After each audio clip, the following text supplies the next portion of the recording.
Kalau kemarin si Michael udah pernah kasih lihat ke kalian gimana performa dari Intel Core 7 Ultra, waktunya kita untuk lihat kebolehan performa Intel Core 5 Ultra.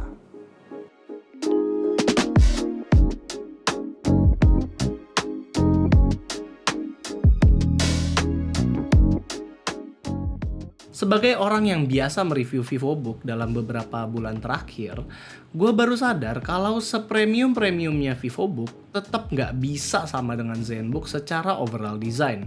Mulai dari logo, bahan, dan build quality itu terasa berbeda banget. Kita mulai dari bahannya dulu ya. ZenBook UX3405 ini bahannya terbuat dari magnesium dan aluminium alloy, yang menjadi alasan kenapa laptop ini bener-bener enteng banget. ZenBook ini juga tipis, hanya sekitaran 1,5 cm aja. Dan walaupun enteng, ZenBook 14 ini juga termasuk laptop yang lolos tes ketahanan US military grade seperti laptop Asus lain. Jadi buat build quality ya kita bisa bilang kalau ini super solid lah. Hinge-nya ya ringan buat dibuka sekalipun sampai 180 derajat. Layarnya berukuran 14 inch beresolusi 2.8K yang Asus sekarang klaimnya adalah 3K. Dan karena ini ZenBook tentunya sudah pakai panel OLED. Refresh rate layarnya juga sudah sampai 120Hz dengan fitur dynamic dari 60 sampai 120Hz. Keyboardnya seperti biasa, layoutnya itu Asus banget dengan patch up patch down yang tergabung dengan arrow dan mute mic dan switch mic mode dengan lampu indikator sendiri. Dan yang lucunya adalah tombol F8 yang sekarang menjadi tombol emoji seperti laptop-laptop HP. Touchpadnya juga luas, bentuknya ini agak panjang, bahannya juga enak buat dipakai scrolling dan lain-lain karena cukup licin. Hanya aja laptop ini nggak ada fingerprint readernya, jadi biometric sign in hanya lewat face recognition aja. Buat yang SKU tertinggi atau yang Core i7 touchscreen, touchpadnya ini dilengkapi juga dengan numpad, sementara dua SKU lain itu nggak ada numpadnya. Konektivitasnya ZenBook UX3405 ini termasuk lengkap buat laptop setipis ini. Di sebelah kanan ada dua USB Type-C Thunderbolt 4, audio combo jack, dan full HDMI port. Sementara di sebelah kiri hanya ada satu USB 3.2 Gen 2 Type-A. Memang Type-A makin kesini tuh makin sedikit, jadi siap-siap aja untuk bergantung dengan USB-C kalau mau pakai laptop ini.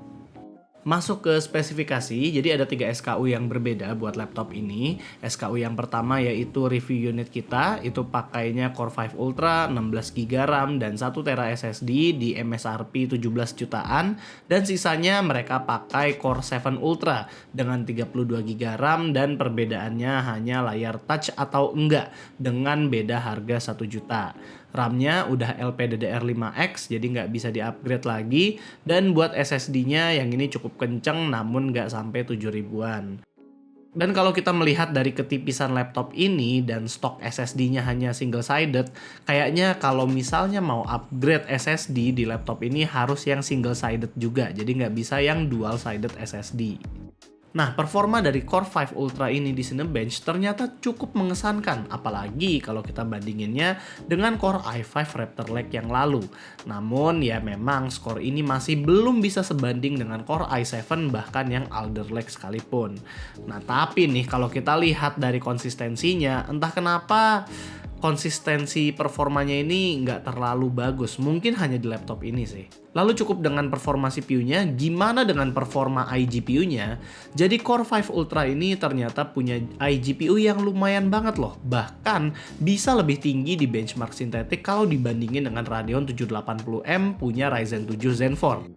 Di gaming, laptop ini bisa loh mainin Dota 2 di best looking dengan frame rate di atas 60 atau Star Rail di 60 fps-an, walaupun sayangnya Genshin nggak nyampe 60 fps. Termasuk impresif, walaupun catatan dikit, semua game tadi kita mainin di resolusi Full HD+. Kalau di Adobe Premiere Pro, video H264 8-bit 4K 5 menit bisa dirender hanya dalam 1 menitan. Sementara video 4K 10 menit 10-bit itu butuh waktu sampai 8 menit. Ya termasuk singkat sih di keduanya. Nah sebagai bonus, BMW 27 di Blender juga bisa dirender dalam waktu 4 menit aja. Lalu pendinginan laptop ini hanya menggunakan satu fan dan satu heat pipe aja, dan bisa tertebak dari performa yang tidak konsisten tadi kalau CPU-nya memang mentok di 100 derajat Celcius saat running main game.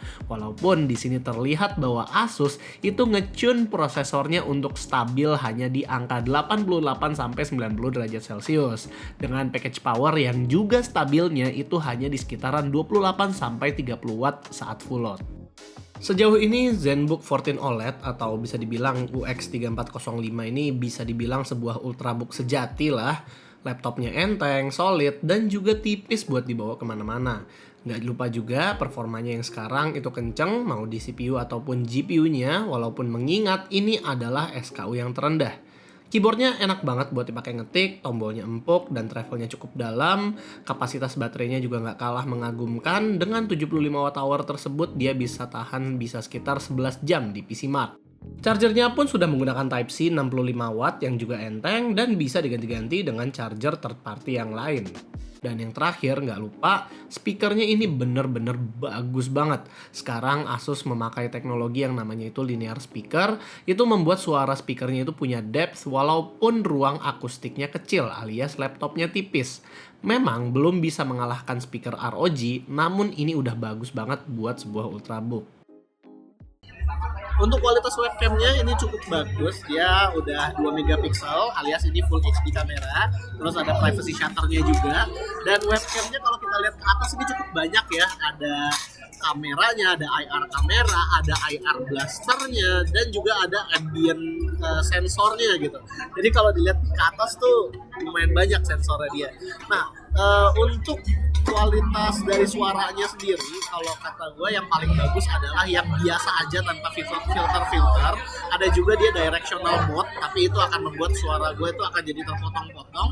Dan juga kalau ada juga yang AI enhance audio cancelling, tapi itu akan membuat kualitas suara gue jadi tidak terdengar natural. Jadi yang paling bagus adalah yang seperti ini menurut gue. Asal ini di tempat yang cukup berisik, tapi dia masih tetap meng-highlight suara gue. Nah, karena ini adalah Intel Meteor Lake, sudah bisa ditebak kalau di dalam kameranya itu ada fitur-fitur seperti Windows Studio Effect. Jadi Windows Studio Effect itu bisa membuat background kita itu seperti blur. Ini aslinya seperti ini. Nah, terus juga ada automatic framing. Bisa seperti ini juga. Yes, dan juga ada eye contact yang entah kenapa katanya kalau gua ngadep ke kanan, ngadep ke kiri dia bisa ngeliatin. Gua tetap ngeliat ke kamera tapi nggak tahu kenapa nggak pernah bekerja ya. Dan untuk di Intel Meteor Lake kalau kita lihat di Task Manager yang bekerja itu adalah NPU-nya. Jadi processing AI ini tidak akan terlalu memakan banyak daya.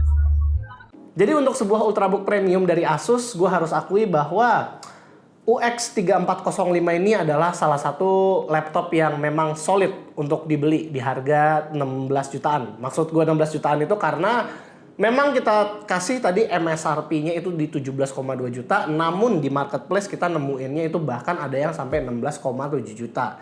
Nah, di harga segitu ini worth it karena apa? Udah dapat Core 5 Ultra, udah dapat 16 GB RAM, 1 TB SSD, terus 75 Wh battery. SSD-nya udah PCIe Gen 4, ya itu lumrah. Dapat Thunderbolt 4-nya sampai 2, terus OLED 3K ya atau 2.8K lah ya kalau gue bilangnya.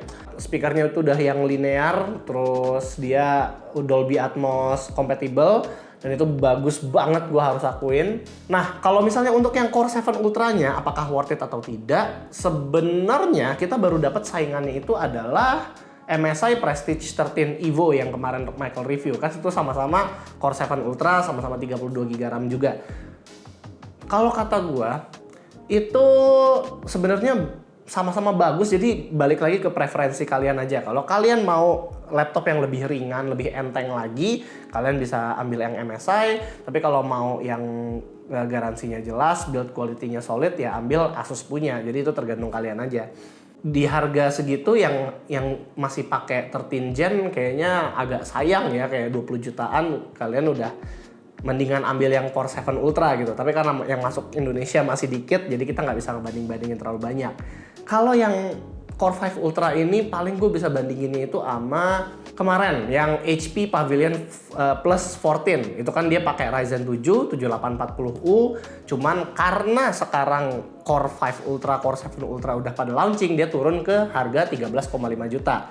Bedanya sekitar 3 jutaan ya, 3 sampai 3,2 juta lah dengan laptop yang ini. Ya kalau kalian mau performa iGPU yang lebih bagus, ya Core 5 Ultra ini sebenarnya udah cukup.